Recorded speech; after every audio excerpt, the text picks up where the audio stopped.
I really liked the effort. The intensity in the second half, effort-wise, was a lot better than what we've been seeing in practice. I thought the first half, through about 12 to 14 minutes, we were pretty good. And then I thought we really relaxed the last 6 minutes of the first half. But that's what exhibition games we want to be able to get things exposed that we've kind of been teaching in practice that validates it so the players see it. And we gave up 14 offensive rebounds. We've been talking about our defensive board play. It hadn't been very good. And yet, if you look at the other end, we got 13 offensive. So we attacked the glass at one end. I thought they really exposed us in the first half. And it's not a very big team. So it helps us as coaches because now it kind of validates what we've been trying to teach. And I thought that was really good. Most of our turnovers were aggressive. We obviously don't want 18 turnovers, so that's got to come. But we're playing a team that four guards for the most part, and being a little undermanned, that we're not probably ready to play big like that against a small lineup. We haven't had to practice it very much. We've practiced very little with our four-guard lineup just because of what just recently happened with Trav. So, but I really liked the intensity. I thought our freshmen did a really good job coming off the bench. It's kind of a tight game, no real swing changes, and then I thought Zach and Bryce really gave us a good lift coming off the bench. I thought Noah did some really good things. So for the freshmen in their first game in Pauley, really pleased with them. And I think our vets settled down and did a lot better things in the second half. Yes? How did it feel for you walking out on the court for the first time in the set finish for UCLA? Yeah, it's been one of those things that, every day at practice, that's why we're trying to do some even more different things down that hallway, because that hallway from the locker room to the floor is a special hallway that, what it means, the championships, the players, the coaches, the guys that are in the league, the guys that are Hall of Famers, the retired jerseys guys, the All-Americans that have played here. It's one incredible name, one incredible feat after another. And I want our guys to know that when you walk from that locker room to the floor, get a good feel, get a good understanding of what you're representing and the challenges ahead of you to perform at a very high level because of the work that's been done before you. And I want that to happen not just to me as a head coach, but I want our staff to feel that. And we really felt, one of the first people I see is Nan coming out, so I get to see her, shake her hand, and tell her thanks for being here. And, so it's just a very special feeling for, you grow up in Indiana and you know all about Coach, and, you've been here 7 months, but you haven't had a game where the band's playing, and we've had officials, and they're keeping score, and it matters. And so it's a very special feeling, and I feel very blessed that I had that opportunity. And did it mean something that Ann was here? Yeah, it means a great deal. I saw her at breakfast the 14th of October on Coach's birthday, so I got a chance. That's the last time I've seen her. So it was, and she told me, she goes, I'll be there, and I know she gets to a lot of games, and she's always been very supportive. I see her just about every year at the Final Four, at the Keys to Life breakfast, at Honors Coach, and been to every one of those. So been on the board that selects a lot of the awards for that breakfast. So it's always great to see her, and obviously really appreciate the support that the Wooden family just continues to show at UCLA.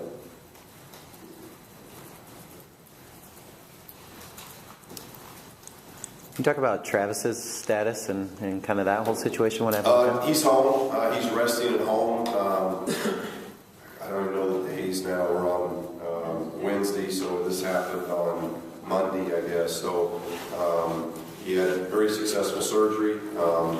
It wasn't anything ruptured or anything, so it's a good thing. It's a positive thing. They caught it early. Everything went extremely well, so he's just home resting.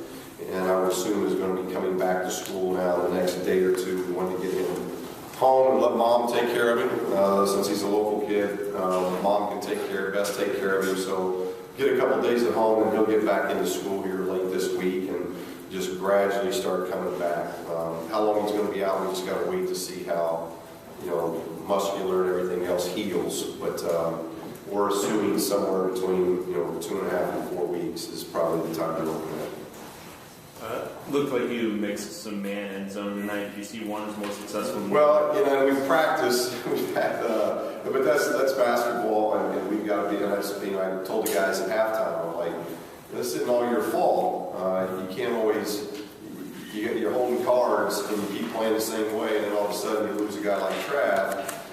You got to play a little different way. If you look at our bench, we're without Juana, we're without Travis. They're both hurt, so you got two bigs, and you're starting both of them. So when you go to your bench, you're not bringing a big in. So we immediately are playing 4 guards, and then on top of that, Kyle gets in foul trouble. So now he's your other big that you can play down there, and now he's in foul trouble. So it really forced our hand, which is good.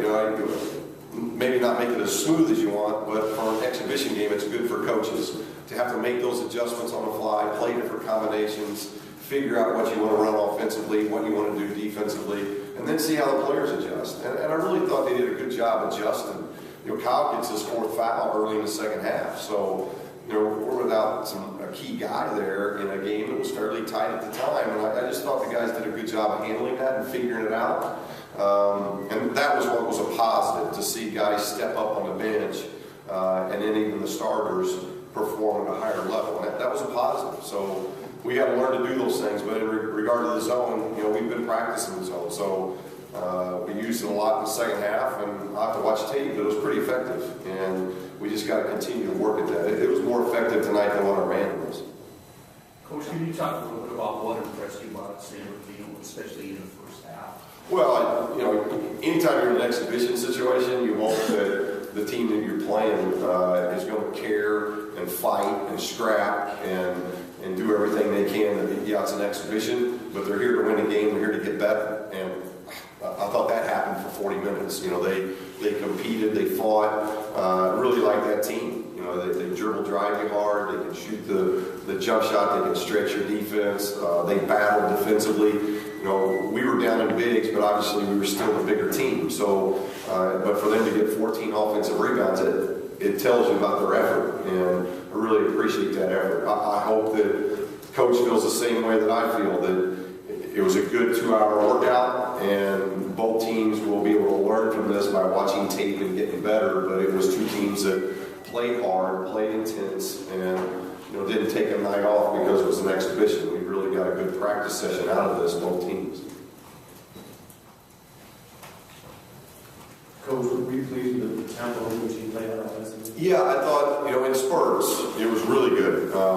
Again, we only rotated about 7-8 guys for the better part of 30 minutes. And with Kyle's foul trouble, that affected us even a little bit more. But we started figuring out, we really ran off misses well. Now, what we've got to look on in tape is how we ran off makes, because I think we did that spurted. I thought off misses we ran pretty good. We had a good tempo. You shoot 60-some%, and you only made 1 3. That tells me we probably made a lot of shots inside the paint. We were attacking the rim well. We got to the free throw line. We got fouled. So we ran a lot better off of misses and makes. So I think we got to look at that, but and something we got to work on moving forward in the Monday's game. When we're scored upon, we still get it out and go. But I was pretty pleased with the tempo the guys played. Did it feel a little Halloween haunted here for you when the lights first didn't come on and the shot clock didn't? Well, I was actually sitting next to Tyus, and before Tyus could say anything, I said, you guys, this is my first deal with UCLA, and you always told me it was kind of a late arriving crowd because of all the traffic. And it's a pretty good trick. Shut the lights off, let the crowd get here, give them another 15, 20 minutes to get to the building. So, and then he's apologizing. But it's exhibition. It's not just exhibition for players. It's exhibition for everybody else. The behind-the-scenes stuff. There are a lot of different things. I got a list of about 10 things, and that's why you do exhibition games. You got a new staff, you got a new way of doing things, and so you figure those things out, and hopefully it gets better for Monday, and then you hope everybody's ready to go by the time things start up on next Friday. Coach, one game isn't that a big deal, but are you concerned about the team's ability to shoot the three-pointer as well? No, because we've shot it really well in practice. We've had 21 practices, and we've really shot the 3 well. The 3 tonight wasn't a shot that I think we had to take because most of our drives ended up being drives to the basket. You didn't see a lot of driving kicks. Now I got to watch tape when they stay home with shooters.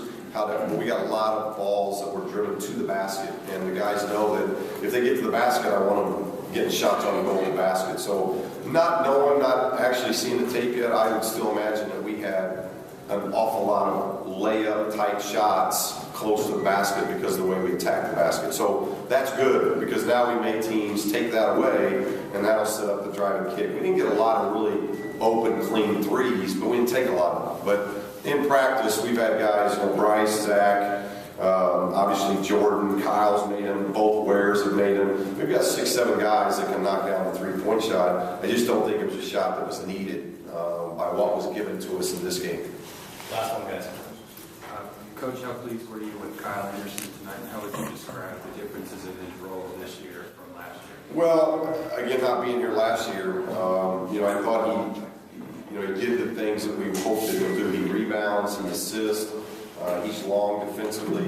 He never really got in rhythm offensively because of foul trouble, and that, he's probably an 80% foul shooter, and he goes 4 for 8, so that's uncharacteristic. But he's the quarterback, and you're based on quarterback whether your team wins or loses. And I thought he did a really good job of getting us into things that we needed to get into. And then when he needed to attack, he attacked. He only played 20 minutes and gets 8 free throws up, so gets 10 rebounds in 20 minutes. And we just got to get everybody understanding we've got to gain rebound at the defensive end, because I think coming out of this game, that's it's not, as was mentioned, it's not three-point shooting my concern. It's not pace of play right now. My concern is, can we be a good defensive rebounding team? By looking at numbers and film of a year ago, that was kind of an Achilles heel a year ago. Offensive rebounds good, defensive rebounds bad. And we got to change that because if we want to run and do the things we want to do, we've got to become a better defensive rebounding team.